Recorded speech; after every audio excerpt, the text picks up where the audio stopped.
మిత్రులారా, మన రోజువారీ జీవితంలో తెలియకుండానే మంచి చెడు పనులు చేస్తుంటాం.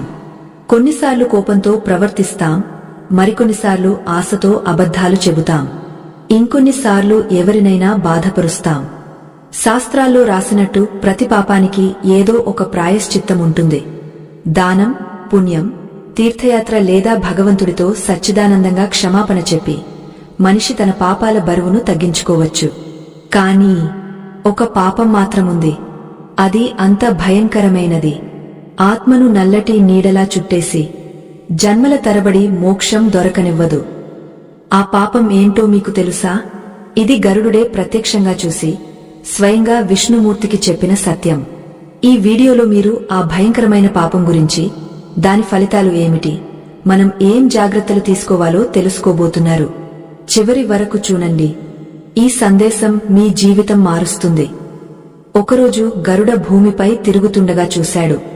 ఒక మనిషి ఆత్మ నల్లని పొగతో చుట్టబడి ఉంది. ఆ పొగ అంత దట్టంగా ఉంది, కాంతి కూడా చేరనీయడం లేదు. గరుడు భయపడి భగవాన్ విష్ణువు దగ్గరికి వెళ్లాడు. ప్రభు, నేను అబద్ధం, దొంగతనం, హత్య, అవమానం అన్నీ చూశాను. కాని ఈరోజు చూసిన పాపం అన్నింటికంటే భయంకరమైనది. అది విశ్వాసఘాతం, అంటే ఎవరి నమ్మకాన్ని వమ్ము చేయడం. భగవాన్ విష్ణువు దయతో చెప్పాడు, గరుడా, నిజమే విశ్వాసఘాతం. అంత పాపం ఆత్మను జన్మలు తిరుగుతూ ముంచేస్తుంది. దీన్ని అర్థం చేసుకోవాలంటే నీకు ఒక కథ చెబుతాను. దేవతల గ్రామంలో ఇద్దరు స్నేహితులు రాజు, కిషన్ కథ. దేవతల గ్రామం అనే పేరు సూచించినట్టు ఒకటి చాలా శాంతమైన, అందమైన ఊరు. ఊరి పక్కనే చిన్న నది ప్రవహిస్తుంది, చుట్టూ పచ్చని పొలాలు. ఊరి ప్రజలు సరళంగా, కష్టపడేవారు, తమ చిన్న ప్రపంచంలో సంతోషంగా ఉంటారు. అదే ఊరిలో రాజు, కిషన్ అనే ఇద్దరు స్నేహితులు ఉండేవారు. వారి స్నేహం మొత్తం ఊరికి మంచి ఉదాహరణ. వారు కేవలం స్నేహితులు కాదు, అన్నదమ్ముల్లాంటివారు. చిన్నప్పటి నుంచి వారి సాంగత్యం.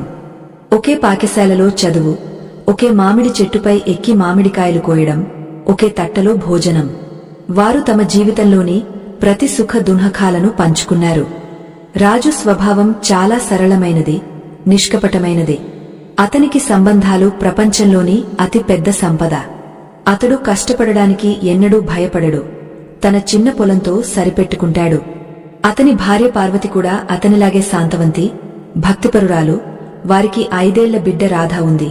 అది రాజు